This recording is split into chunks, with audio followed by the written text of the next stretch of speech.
Gold is the largest asset by far, standing at 22 trillion market cap, followed by Microsoft and Apple in the 3 trillion range.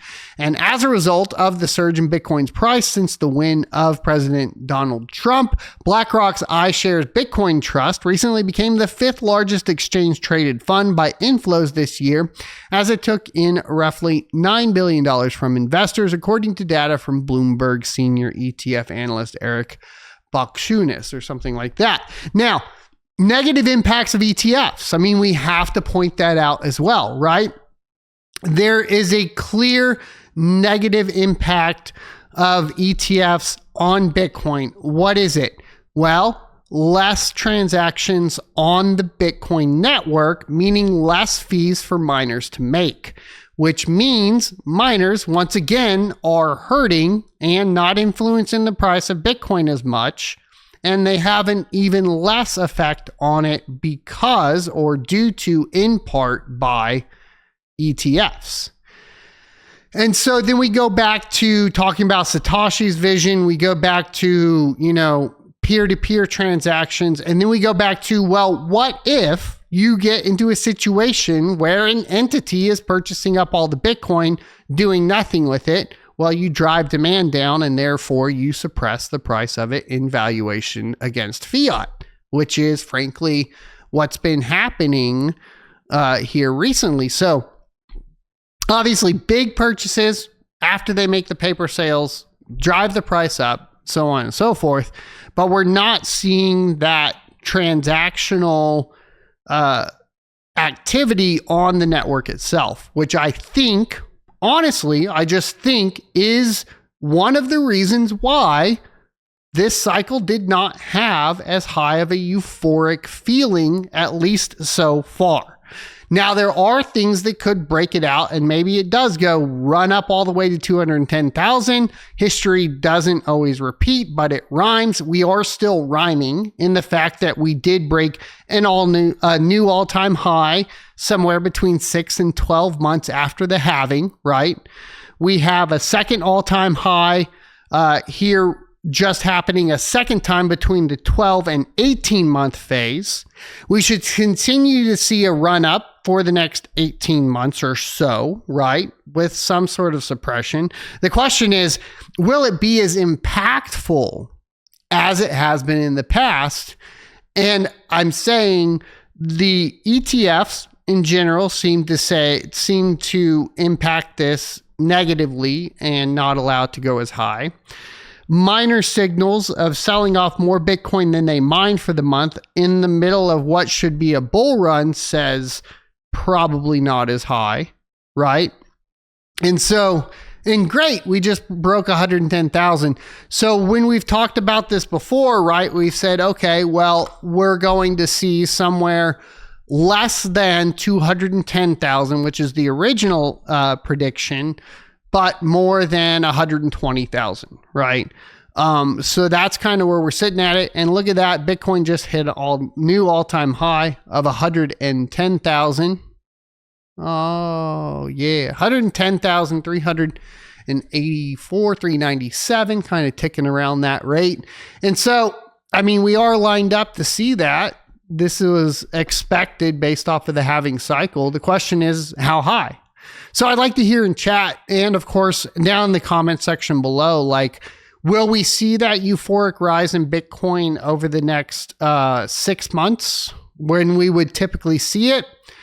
And then will the bear market be impacted as bad as it has in the past, right? Retracing all the way to previous all-time highs or lower, right?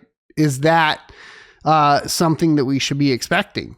So I'd like to hear your price predictions. Like I said, I've said previously, I think it's going to be a little bit lower than I had initially anticipated. Initial anticipations were 210,000, somewhere around there. Following that up, I said, I'm adjusting that initial just based off of, well, the suppression of the price of Bitcoin, the behavior of the miners, all that sort of thing. I'm looking at, that $150,000 range, somewhere around there now. But obviously it looks really good right now. So that's very nice to see. will that impact, we have two very good things happening for miners right now. We've had a 3% dip in the hash rate of Bitcoin, and we've had an increase in price, right? So that does mean in general that we are going to start seeing, hopefully, we can go to hashrate.no right now and take a look, an increase in the profitability of Bitcoin miners, right? So we'll go to Bitcoin. I don't know if this is updated for the price of Bitcoin, but hopefully. And a good one to look at is always like the S19. That's what most people are probably still mining with, last I checked. And it's in the negative right now. That's at 10 cents a kilowatt hour. Let's say typical hosting rate in the US, 8 cents a kilowatt hour, right? I think it's 8.5 cents, somewhere around there.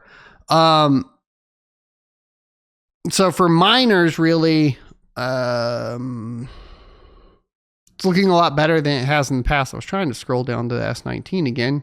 Maybe I just blew past it. S19 Pro Plus Plus.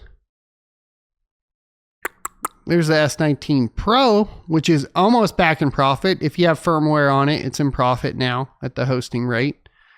And then the S19 losing about $1 a day. I think you make that up with firmware pretty easily. So there you go. It was looking way worse, right? It was looking like, I think these were losing a few dollars a day for a while, and was even losing money with firmware applied to them. So Bitcoin still has a ways to go for last generation hardware to be profitable, and for basically the price of the S19J Pro, for example, going up.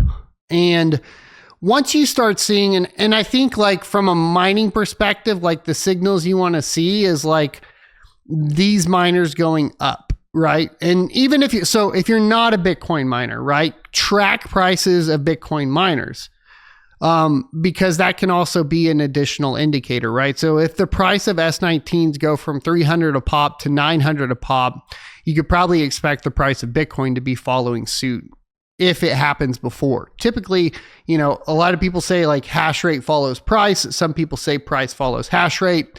I think this is the first cycle in which we've kind of questioned that more, right? Because price has typically followed hash rate in the past. Like I said, it still seems like miners aren't having as much of an influence on it. Let's look at some predictions in chat. Scott says 210 to 240 and retrace to 40K in the next bear market. That would be below previous all-time high by pretty significantly, wouldn't it?